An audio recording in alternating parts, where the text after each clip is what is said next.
तो उस समय मैं कांशीराम जी के साथ था, इस बामसेब के साथ नहीं था, क्योंकि इसको मैं गलत समझ रहा था। लेकिन आज की परिस्थितियों में यदि सोचता हूं कि यदि ये बामसेब भी अलग ना हुई होती तो पूरा का पूरा मिशन मर गया था, मर चुका था। आज यही बामसेब जिसको मैं कल गलत कहता था, तो आज इसी से आशा जगी है। आज देश में यदि कोई एक आशा की किरण है इस मिशन के लिए, महापुरुषों का जो मिशन है उसको पूरा करने के लिए आशा की किरण है, तो इसी बामसेब से है, जिसका नेतृत्व आज वामन मेश्राम कर रहे हैं। कांशीराम के बाद जो चुंबकीय नेतृत्व है, आकर्षक नेतृत्व है, वो वामन मेश्राम का है। तो वामन मेश्राम उसी आरएसएस के हेडक्वार्टर पर 3-3.5 लाख लोगों का मोर्चा लेके जाते हैं, जिससे आरएसएस की हवा खराब हो गई और उनकी भाषा बदल गई। मोहन भागवत कहना पड़ा कि हाँ के मेरे पुरखों ने ये जाति और जो वर्ण बनाए ये गलत था, हमें स्वीकार करना चाहिए और सबको एक, यानी उनकी भाषा बदल रही है लेकिन उद्देश्य नहीं बदलता है। तो क्या जो मतलब ऐसा आरोप लगाते हैं, तो अब तो दुनिया ने देख लिया, देश ने नहीं दुनिया ने देख लिया कि उसी हेडक्वार्टर पे 3 लाख लोगों को मोर्चा, वामन मेश्राम को गिरफ्तार किया गया, सारे लोगों, जिसमें मैं भी था, मैं भी गिरफ्तार हुआ। तो मुश्किल से 40-50 हजार लोगों को गिरफ्तार करके ले जा पाए, लेकिन लोग जब लाखों हैं, 3-3.5 लाख किसको ले जाओगे? तो उसकी हालत खराब है। आज अब तक संविधान बदल चुका होता, यदि ये वामन मेश्राम वाली बामसेब का इतना इसकी ताकत ना होती, तो अब तक वो संविधान को जो भी धीरे धीरे बदल रहे हैं अब तक बदल चुके होते हैं। लोगों की आजादी के लिए, लोगों के अधिकार के लिए, लोगों के सपनों के लिए मैं स्वतंत्रता संग्राम सेनानी हूं और बड़े गर्व से काम करता हूं, बगैर किसी भय के तो कर रहा हूं और करता रहूंगा। आज तो ये मंच जो माननीय वामन मेश्राम जी के नेतृत्व में जो बामसेब है, बामसेब से का जो मंच है और बामसेब का जो परिवार है, जिसमें बहुत से संगठन अलग अलग काम के लिए बनाए गए हैं। वामन मेश्राम ने तो कांशीराम साहब को धोखा देने का काम किया जी। फिर मैंने अभी वही कहा कि ये कोई कह सकता है, और उस समय वामन मेश्राम को तो मैं उस समय नहीं जानता था, लेकिन इतना पता चला वही बीएसपी बनने के बाद 86-87 में कि बामसेब जो कांशीराम ने रजिस्टर्ड नहीं कराई थी, नैतिक बेस पे चला रहे थे, क्योंकि संविधान में हमें अधिकार है कि हम संगठन बना सकते हैं, चला सकते हैं। लेकिन उस बामसेब को कुछ लोगों ने रजिस्टर्ड करा लिया और उसके पहले राष्ट्रीय अध्यक्ष तेजेंद्र सिंह झल्ली आदि बने।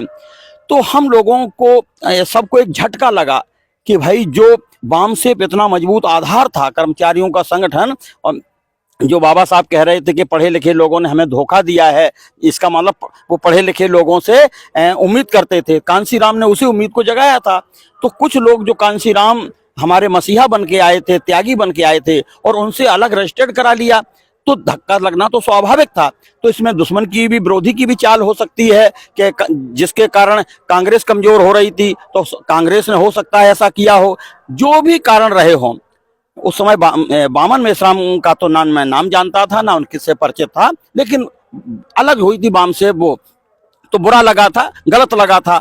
तो मैं कांशीराम जी के साथ था। जो कांशीराम जी ने मायावती को आगे बढ़ाया, तो हम तो कांशीराम पर समर्पित थे, मायावती पे नहीं। लेकिन कांशीराम ने मायावती को आगे बढ़ाया तो मजबूरी थी उनके साथ में, तो उसी से विधायक भी बना। लेकिन मायावती के मतलब शब्दों से, बोल से, व्यवहार से, सोच से कभी संतुष्ट नहीं होता था। लेकिन उस जिस पार्टी को हमने बनाया है, कुर्बानी देके, उसको जल्दी छोड़ा भी नहीं जा सकता है। तो लेकिन बाद में उसको छोड़ना पड़ा, और आज की तारीख में कि वो जो मायावती उत्तराधिकारी बनी, तो उन्होंने वो मिशन खत्म कर दिया, मिशनरियों को खत्म कर दिया, कांशीराम को खत्म कर दिया, और वो जो आशा थी, सपना था, उद्देश्य, सब कुछ खत्म हो गया।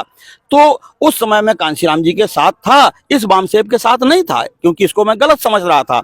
लेकिन आज की परिस्थितियों में यदि सोचता हूं कि यदि ये बामसेब भी अलग ना हुई होती, तो पूरा का पूरा मिशन मर गया था, मर चुका था।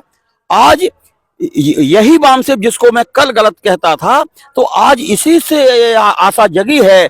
आज देश में यदि कोई एक आशा की किरण है इस मिशन के लिए, महापुरुषों का जो मिशन है उसको पूरा करने के लिए आशा की किरण है, तो इसी बामसेब से है, जिसका नेतृत्व आज वामन मेश्राम कर रहे हैं। इन कांशीराम के बाद जो चुंबकीय नेतृत्व है, आकर्षक नेतृत्व है, वो वामन मेश्राम का है। वामन मेश्राम को तो लोग आरएसएस का एजेंट कहते हैं।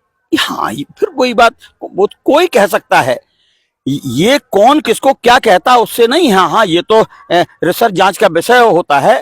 तो वामन मेश्राम उसी आरएसएस के हेडक्वार्टर पर 3-3.5 लाख लोगों का मोर्चा लेके जाते हैं, जिससे आरएसएस की हवा खराब हो गई और उनकी भाषा बदल गई। मोहन भागवत कहना पड़ा कि हाँ के मेरे पुरखों ने ये जाति और जो वर्ण बनाए ये गलत था, हमें स्वीकार करना चाहिए और सबको एक, यानी उनकी भाषा बदल रही है लेकिन उद्देश्य नहीं बदलता है। तो क्या जो मतलब ऐसा आरोप लगाते हैं, तो अब तो दुनिया ने देख लिया, देश ने नहीं दुनिया ने देख लिया कि उसी हेडक्वार्टर पे 3 लाख लोगों को मोर्चा, वामन मेश्राम को गिरफ्तार किया गया, सारे लोगों, जिसमें मैं भी था, मैं भी गिरफ्तार हुआ। तो मुश्किल से 40-50 हजार लोगों को गिरफ्तार करके ले जा पाए, लेकिन लोग जब लाखों हैं, 3-3.5 लाख, किसको ले जाओगे? तो उसकी हालत खराब है। आज अब तक संविधान बदल चुका होता यदि ये वामन मेश्राम वाली वामसेप का इतना इसकी ताकत ना होती, तो अब तक वो संविधान को जो भी धीरे धीरे बदल रहे हैं अब तक बदल चुके होते और अपना मंसूबा जो है वो कर चुके होते, मनुस्मृति लागू। तो आज उनको वामसेप ही रोके हुई है, वामन मेश्राम का नेतृत्व ही रोके हुए है। सर एक बड़ा सवाल आता है, लोगों का सवाल है कि जो वामन मेश्राम है वो जय भीम नहीं करते हैं, उनके संगठन के लोग जय भीम नहीं करते। ये मेरा सवाल नहीं है, लोगों का सवाल है। इस पर आप मिशनरी रहे हैं, इसमें आप क्या जवाब देना चाहते हैं? हाँ, ऐसा है कि भाई बाबा साहब ने कहा था कि मेरी जय जयकार करने से कुछ होने वाला नहीं है। आपको हमारे जो मैंने बताया है, जो काम अधूरा है, उस जी जान लगा के मान अपमान की चिंता किए बगैर उस काम को करना चाहिए। केवल मेरी जय जयकार करने से काम नहीं चलेगा। तो ये उन्होंने कहा, हकीकत वही है। लेकिन फिर भी जिसने इतना महान काम किया हो तो हम उसको नमन तो करेंगे, हम जय भीम करेंगे।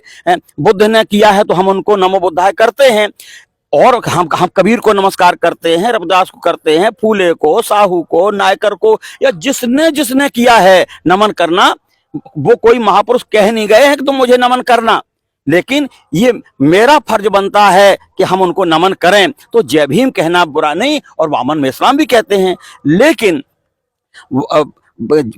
बाबा साहब अंबेडकर जिन लोगों को जोड़ना चाह रहे थे, यानी SC ST OBC और माइनॉरिटी सबको जगाना और जोड़ना चाह रहे थे, तो वो लोग अभी अज्ञानी हैं। वो जो अज्ञानी है और जो मतलब बाबा साहब के प्रति, बाबा साहब को समझ नहीं पाए, बाबा साहब से घृणा रखते हैं, अज्ञानता बस, उनके सामने यदि जय भीम कर दिया जाए या जोर से जय भीम बोला जाए तो उनकी गुस्सा और बढ़ जाती है। तो वो जुड़ने के बजाय और विस्फोट करके भाग देते हैं। तो हमारा मकसद है, बाबा साहब ने कहा कि इनको जगाना और जोड़ना, और बाबा साहब की जय भीम और जोर से जय भीम बोलने से और यदि वो भागते हों, इसका मतलब हम बाबा साहब के उस मिशन को पूरा नहीं कर रहे हैं। तो हमें सोचना चाहिए।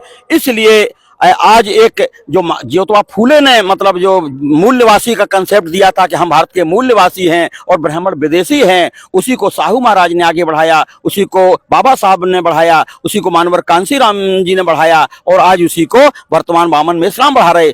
तो आज हम यदि जय मूल निवासी करते हैं तो इस पर कोई प्रतिक्रिया नहीं करता है, अज्ञानता बस कहे ये क्या होता है, सवाल तो पूछ सकता है लेकिन प्रतिक्रिया नहीं करता है। जब उससे कहते हैं कि मूल निवासी क्या होता है, ये तो बिल्कुल सरल शब्द है, इसका तो अर्थ कोई छिपा नहीं है।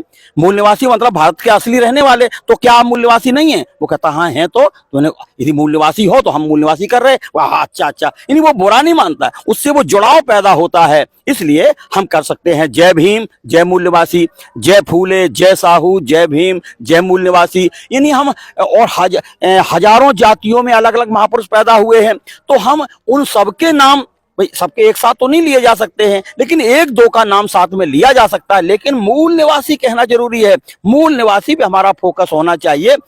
इसलिए वामन मेश्राम जय भीम करते हैं, सारे महापुरुषों की जय बोलते हैं, लेकिन केवल जय ही नहीं बोलते, उनके असली मकसद को पूरा कर रहे हैं, विचार को पूरा कर रहे हैं। और जय मूल निवासी से पूरा वो बहुजन समाज जुड़ने वाला है, जुड़ रहा है। इसलिए फोकस जय मूल निवासी।